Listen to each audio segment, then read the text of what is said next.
感觉好臭啊。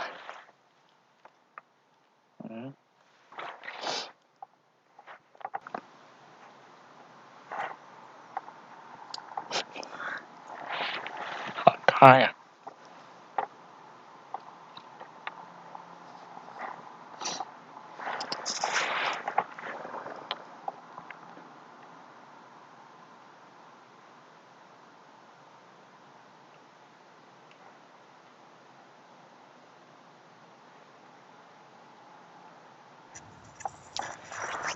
Hi, Gary. Good morning. Hi. All good? Yeah, all good. Good here. Well, this week I went to the lab and Joy taught me how to do the uniaxial tensile test.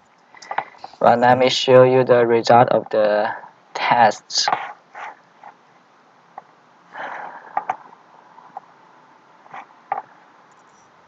Okay, can you see this slide? Yes. Okay, the picture on the top is the dimensions of the specimens cut from the bottle, which is obtained from Naranjan species, and the left bottom is the positions of these specimens where they are cut from the bottles. Hello? Hello? Can you hear me? You're just breaking up a wee bit. Okay. Can you hear me now? Hello? Hello? Hey? Can you hear me? Yes. Okay. So the left bottom picture is the positions where the specimens were cut from the bottle, and the right bottom one are the specimens, and 3 in transverse directions, 3 in longitudinal directions, and these are the strength curves obtained from the uniaxial tensile tests. As you can see from this picture, the solid lines stand for the strength curves of the transverse specimens, and Is that force on the left-hand graph or stress? Stress? it is stress. It's stress calculated from the force and also the section area of the specimens. Yeah. So is this from the machine or is this your own data? It is from the machine.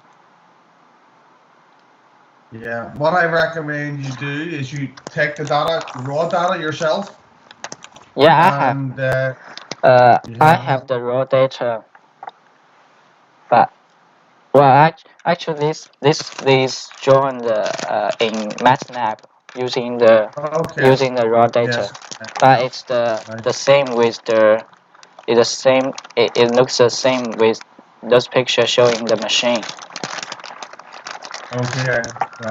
As you can see from this picture, the yield strength of the transverse specimens is upwards higher than the longitudinal ones. But actually, when I zoomed the picture out, as you can see from the top left picture, there are two curves which is upwards different from the others. And Choi suggested that the difference may be caused by something wrong with the pre-node, but the Young's modulus can still be calculated from the slope of from this area. Yes. But after I calculated the Young's modulus by using the strain range from 0.05 and 0.25, actually the Young's modulus seems to be very strange. So there is little difference between longitudinal specimens and the transverse specimens. The numbers don't look right to me. But the transverse is very close. The transverse Young's modulus is very close to the longitudinal ones. I don't know whether if there is something strange. Yeah, something strange. Something strange.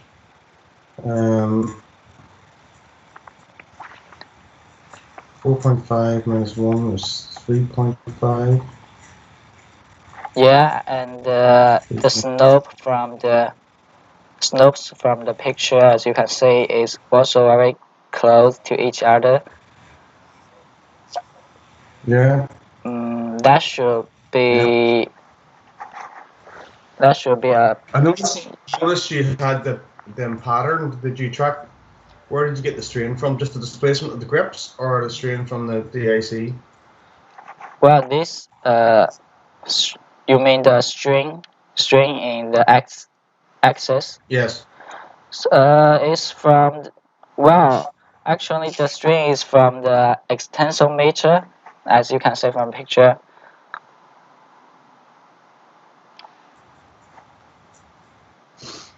So you had an extensometer on it, did you? Pardon?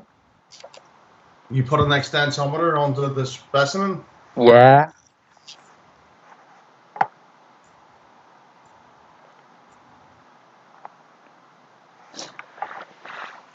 And so I read the ISO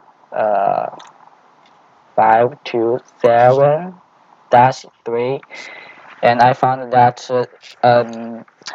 optimal maybe no contact extensometer is suggested in this test. So I think this result may be caused by the use of the clip-on extensometer. What do you say? I think so, yes. So maybe I need to conduct this test. Another test. Yeah, just the numbers look too small for me. They don't look believable. Yeah. Well, the virtual fields numbers look a bit low, but they look believable. yeah, of course, the Young's modulus in two different directions there are some difference between them. Well, these results from motion field method is obtained with using the new cyclic date that I measured from the specimens, and the result I showed you last week is the result from the cyclics of another bottle. Of course, David didn't measure the cyclics of this new bottle, so there is so the Young's modulus value is smaller than that one, but I think it's more close to its actual value. Yeah. Okay. Also, I sent you an updated paper from Chevalier's group. Yeah. And you see where he cut a specimen from the bottle with a hole in it to find the Postman's ratio. Yeah, I have read that paper. So it used the UniXO tensile test and also virtual field method to obtain the Young's modulus and the Poisson's ratio. Yeah. So you think I should use like non-contact tensometer to do the test again?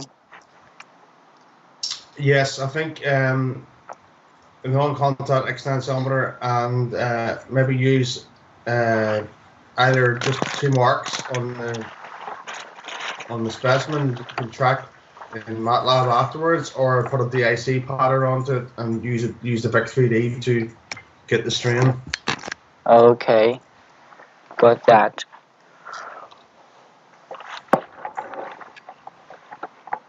And then I also use the thin wall cylinder theory to calculate the Young's modulus of this bottom, because its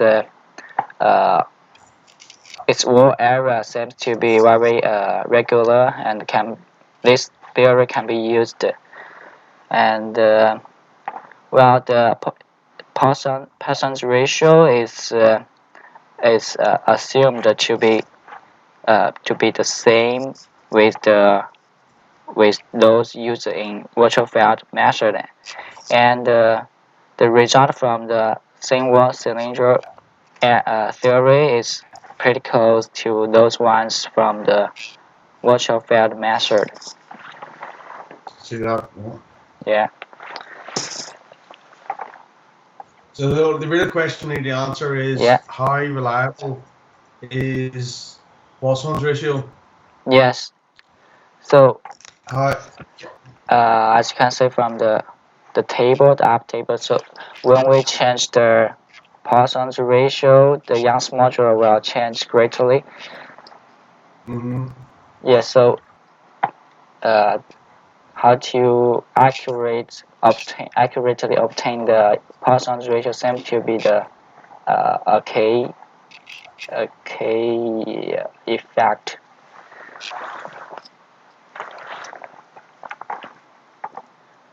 Yeah, the question is it going to be consistent, or is it going to be different for every bottle? Yeah. Is there an easy way of obtaining it? Well, in that paper you sent me last week, we conduct UniXO tensile test. So we can obtain the Poisson's ratio by using that way, but it don't seem to be a very efficient method. That's right. Well, okay. In terms of the seminar that I attend in the last 2 days, well, they shared a lot of knowledge in the application and standardization of the DIC technology. And one of the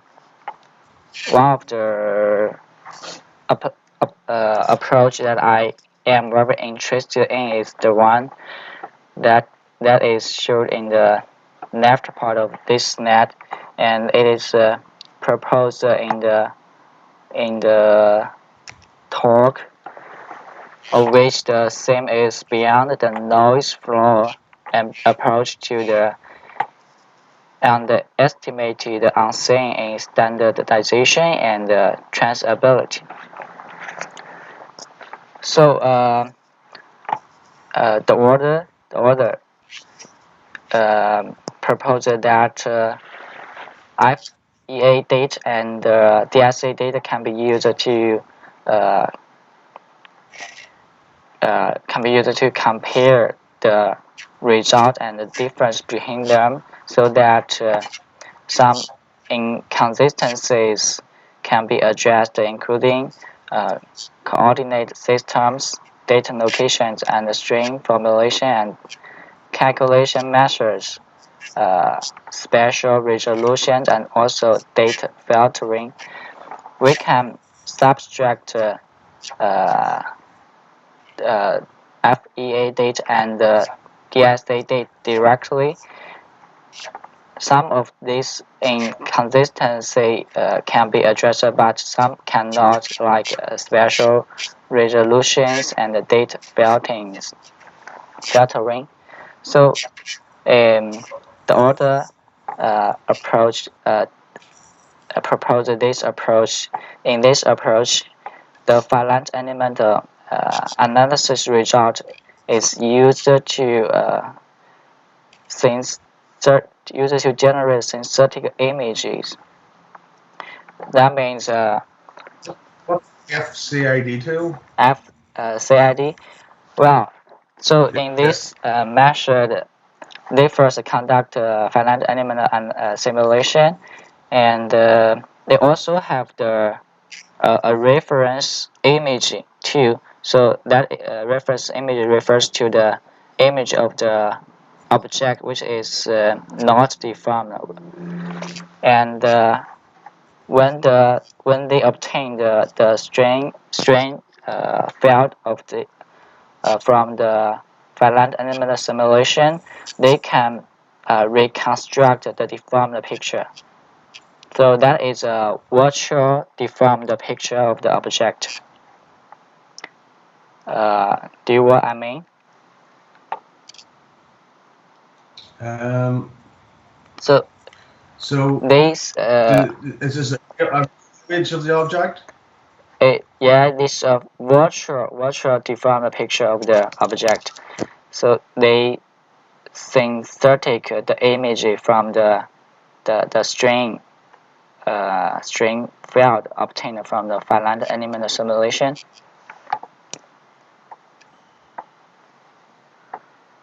Right, so it's a fake. Yeah. It's a fake DIC image. Yes, and then they use a DIC to process this image, and then they can obtain another string field from this, and then it is compared with the experimental result with the DIC with the true picture.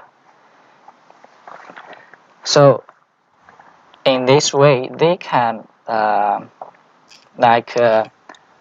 when they using the DIC used in these two different images are using with same configuration, but they can change the configuration until they get a minimum error between the two stream maps.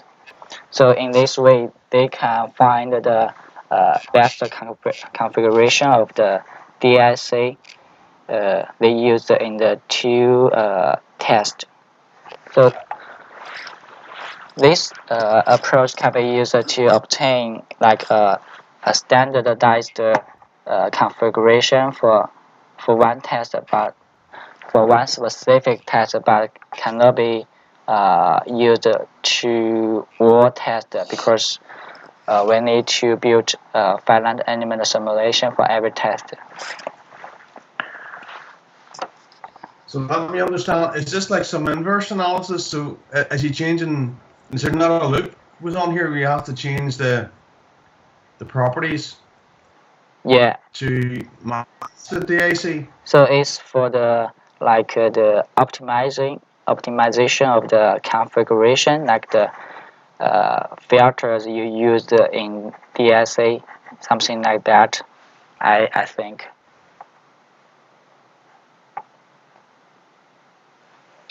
Yeah, but does it obtain the modulus? No, I think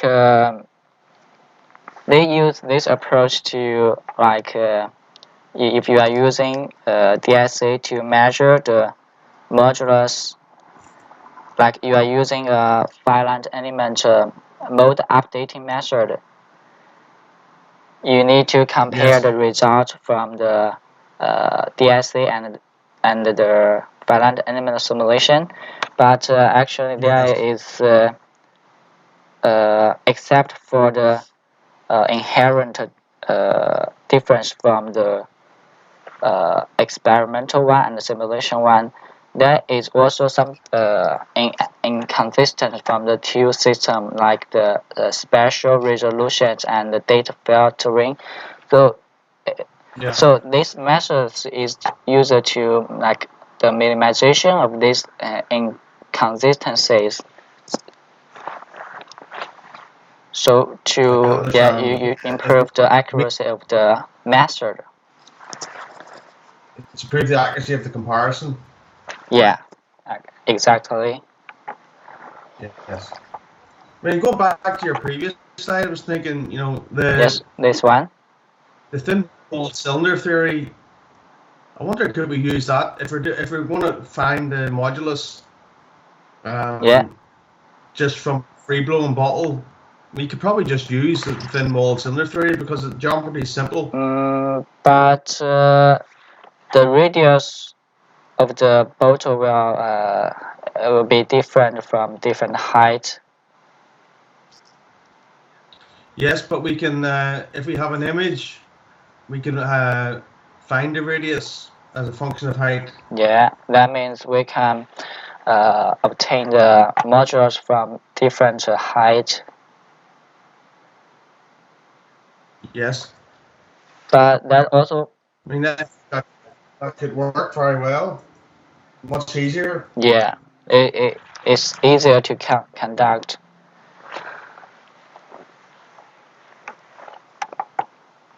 And much quicker. Yeah. But we need to put an assumption for the Poisson's ratio first. So that could be the key problem that we need to solve. Yes. Without we need a good way of finding Poisson's ratio.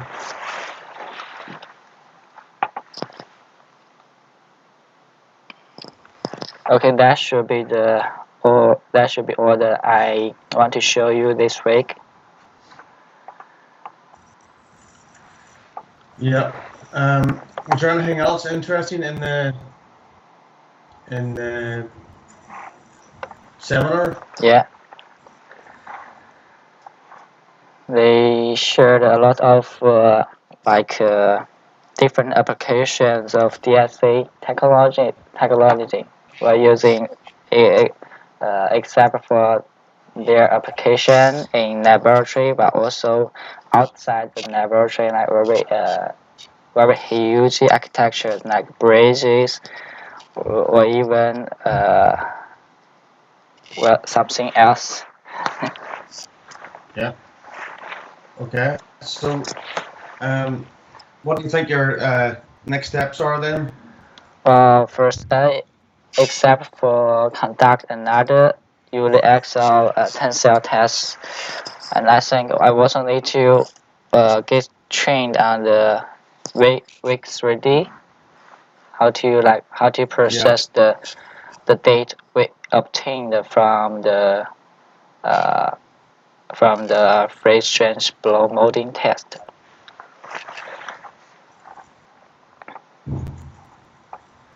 Yeah. Okay. I agree with that.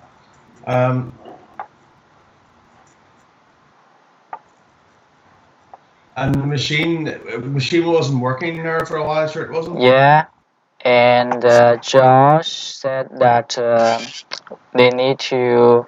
There is something wrong with the force sensors in the machine, so they need to fix it, and then conduct when he need to do more tests, he will contact me. Okay. Yeah. Yeah, so I think Vic 3D, getting understanding how to operate that and get stream, manage the data and get the stream field out could be I think, important next step. Yeah. And I think maybe further exploring that method for getting the Poisson's ratio, and even though it's not efficient, maybe do a bit of a literature search to see how other people have measured Poisson's ratio. Yeah.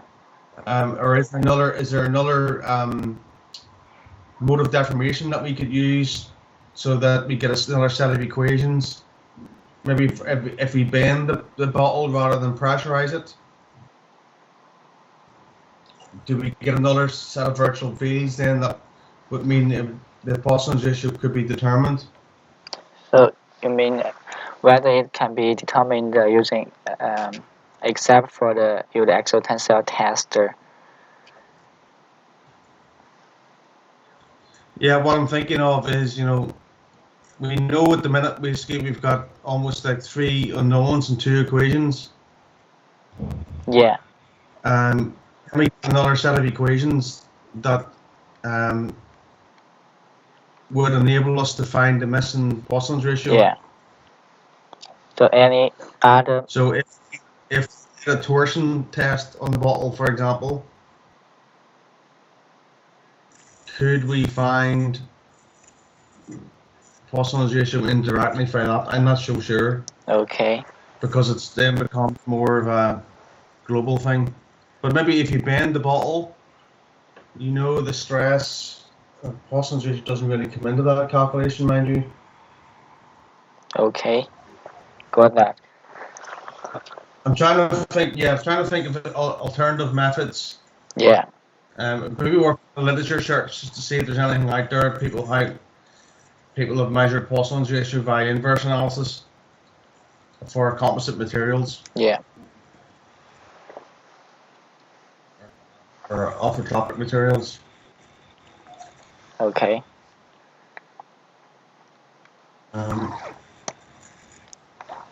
I also maybe would like to set up a meeting with. There's an example. For example, resonance-based. You could resonance-based identification of Poisson's ratio for orthotropic materials. Could be interesting. Pardon?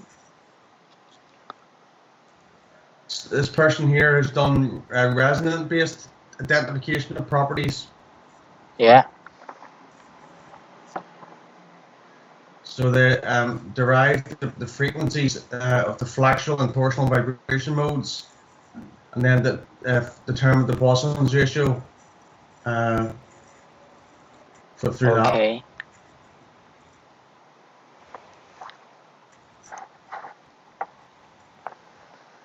Okay, but it was stainless steel, so I don't know how applicable it is to a plastic bottle. But I'll send you the link anyway. But this is the sort of thing we need to look at to see what interesting techniques that other people have used. Yeah.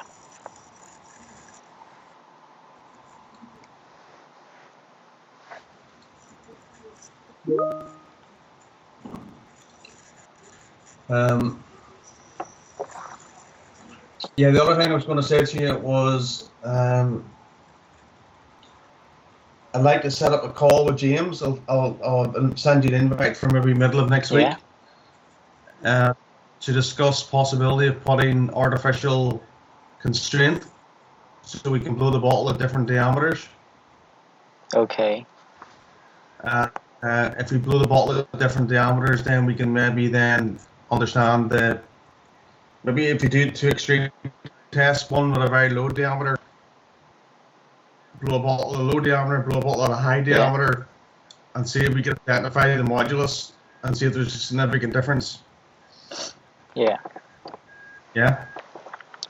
Okay. I'll set that meeting up. Okay. Okay. Okay. And I'll speak to you middle of next week, and then obviously we'll meet again next Friday anyway for just specifically on the project. Okay. Yeah. Okay. Good work. Okay. See you. Have a nice weekend. See you. Bye.